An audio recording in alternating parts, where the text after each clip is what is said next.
एंगलेस Saunders 9th addition की book में आज हम लोग पढ़ने वाले हैं सिरहोसिस। सिरहोसिस क्या होता है? ये एक क्रॉनिक प्रोग्रेसिव डिजीज होती है लीवर की, जिसमें कि जो लीवर के हेपेटोसाइट्स होते हैं, जो लीवर के सेल होते हैं, वो डीजनरेट होने लगते हैं और डिस्ट्रक्ट होने लगते हैं, मतलब खराब होने लगते हैं और बेकार होने लगते हैं, अपने फंक्शन लूज कर देते हैं। इसके कारण वो धीरे धीरे सेल स्कार टिश्यूज में कन्वर्ट हो जाते हैं, मतलब कि वो वापस से अपने फंक्शन में नहीं लौट सकते। अब अगर वो स्कार टिश्यू बन गए तो बन गए। इसके अर्ली साइन में क्या होता है? वेग और नॉन स्पेसिफिक होता है। वेग मतलब कि कोई वो स्पेसिफिक कॉज पता नहीं चलता है, कोई स्पेसिफिक साइन नहीं दिखता, ठीक है। नॉन स्पेसिफिक, इसमें साइंस दिखाई देते हैं। अचानक से वेट में चेंज हो जाना, थकान लगना, जीआई सिम्टम्स होना, अनोरेक्सिया, भूख न लगना, वॉमिटिंग होना, एब्डोमिनल पेन होना, लिवर में टेंडरनेस होना, मतलब बहुत ही ज्यादा दर्द होना। सिरहोसिस क्यों होता है? क्रॉनिक हेपेटाइटिस सी के कारण, अल्कोहलिज्म के कारण, non alcoholic fatty liver disease के कारण एंड नॉन अल्कोहलिक स्टेटोहेपेटाइटिस के कारण। इसके कारण सिरहोसिस होता है। सबसे ज्यादा मेन रीजन होता है अल्कोहलिज्म का। जैसे जैसे लोग अल्कोहल इंटेक करते हैं, वैसे वैसे लीवर के जो हेपेटोसाइट्स है वो स्कार टिश्यू में कन्वर्ट होते जाते हैं और अपने फंक्शन लूज कर देते हैं।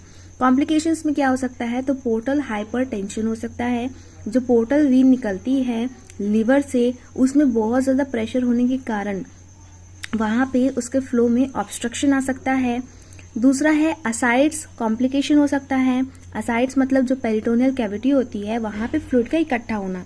वो क्यों होगा? क्योंकि जैसे जैसे प्रेशर बढ़ रहा है, ठीक है, वीनस कंजेशन हो रहा है, उसके कारण क्या होगा कि वहां से लीकेज होने लगेगी, हेपेटिक कैपिलरीज में लीकेज होने लगेगी और वो जो निकलेगा फ्लूइड वो जाएगा पेरिटोनियल कैविटी में। कैपिलरीज कंजेशन के कारण, कैपिलरीज में रुकावट के कारण प्लाज्मा लीकिंग होगी, जो कि डायरेक्टली लीवर सरफेस और पोर्टल वीन से होने लगेगी और वो पेरिटोनियल कैविटी में इकट्ठा होगा। तीसरा हमारा कॉम्प्लिकेशन है ब्लीडिंग इसोफेजियल वायरसेस, मतलब कि जो fragile thin walled distended esophageal जो वीन्स होती हैं, उसमें वो इरिटेट होंगी क्योंकि उनमें प्रेशर बढ़ रहा है और उसके कारण वो फट भी सकती हैं, जिसके कारण ब्लीडिंग भी हो सकती है। चौथा है कोएगुलेशन डिफेक्ट। कोएगुलेशन डिफेक्ट इसलिए क्योंकि जो हमारा लीवर है वही विटामिन के का सिंथेसिस करता है। विटामिन के कारण ही फैक्टर 2, 7, 9 और 10 निकलते हैं, जो कि ब्लीडिंग को स्टॉप करने में हेल्प करते हैं। तो अगर जब हमारा लिवर ही डैमेज है तो विटामिन के सिंथेसिस नहीं होगा, ये फैक्टर्स नहीं निकलेंगे और ब्लीडिंग ज्यादा होगी, ब्रूजिंग वगैरह भी दिखाई देगी।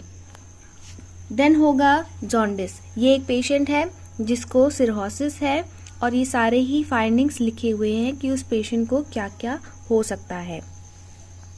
देन लिखा है जॉन्डिस। जॉन्डिस से क्या होगा? जो लिवर है वो बिलीरुबिन को मेटाबोलाइज नहीं कर पाएगा क्योंकि उसके सेल डैमेज हो गए हैं।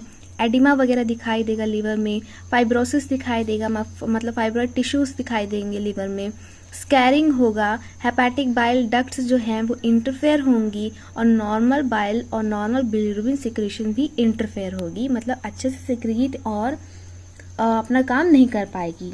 देन सिक्स्थ है हमारा पोर्टल सिस्टमिक एंसेफेलोपैथी। कहीं भी एंसेफेलोपैथी लिखा है मतलब ब्रेन रिलेटेड।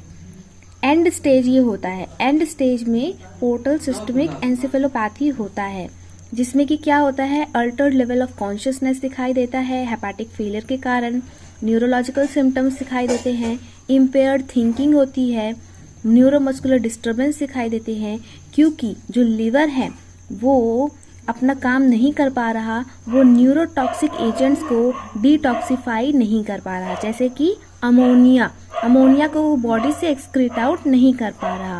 हेपेटोरीनल सिंड्रोम, जिसमें कि प्रोग्रेसिव रीनल फेलियर होगा, characterized by sudden decrease in urinary output, elevated blood nitrogen, decrease urine sodium excretion and increase urine osmolarity. ये सब होता है, ये सब हेपेटोरीनल सिंड्रोम का साइन होता है। देन इंटरवेंशन में हम लोग क्या करेंगे? सिरहोसिस वाले पेशेंट में हम लोग क्या क्या उसे केयर देंगे?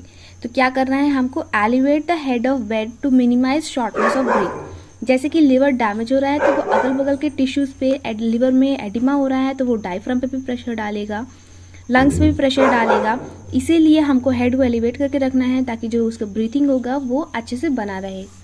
देन है असाइड्स के लिए क्या करेंगे हम लोग, अगर असाइड्स नहीं है, एडिमा नहीं है, पेशेंट को इम्पेंडिंग कोमा वगैरह के साइंस नहीं दिख रहे हैं, तो हमको उस पेशेंट को हाई प्रोटीन डाइट देना है जिसमें कि विटामिन भी हो।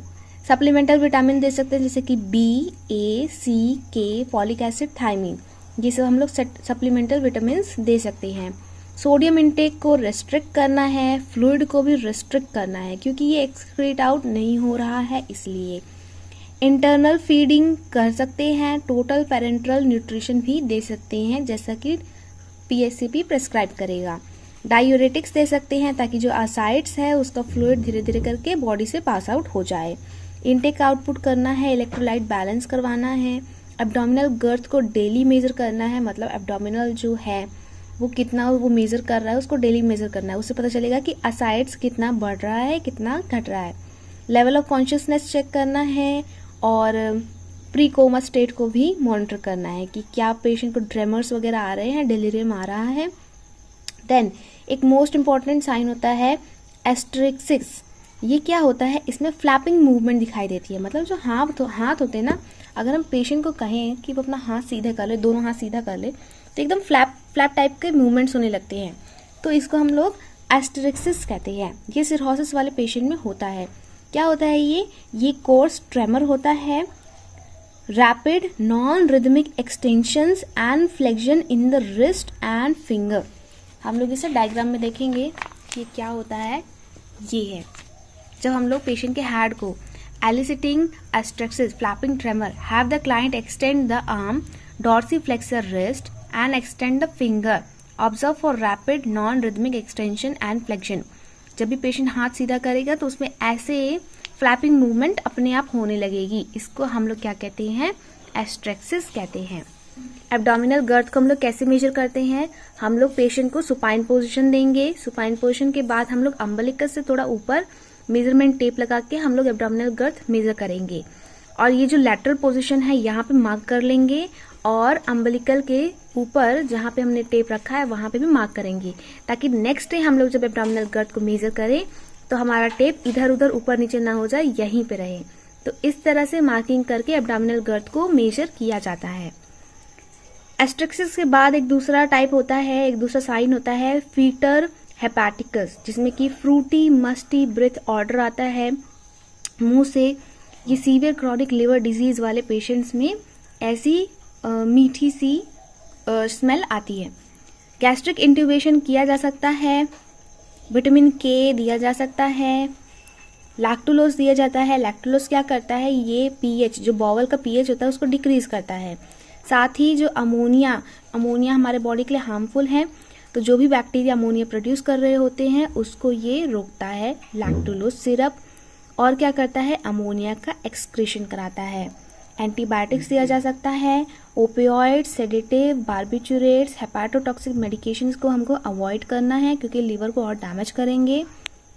प्रिपेयर क्या करना है, हमको पैरासिंथेसिस करना है, मरते हैं जिसमें कि असाइड्स का जो फ्लूइड है उसको बाहर निकाला जाता है to remove abdominal fluid. Surgical shunting procedure किया जाता है to divert fluid from ascites into the venous system, ठीक है। और रिकॉग्नाइज साइन ऑफ एंसेफेलोपैथी, ये सारी चीजें की जाती है एक सिरहोसिस वाले पेशेंट में।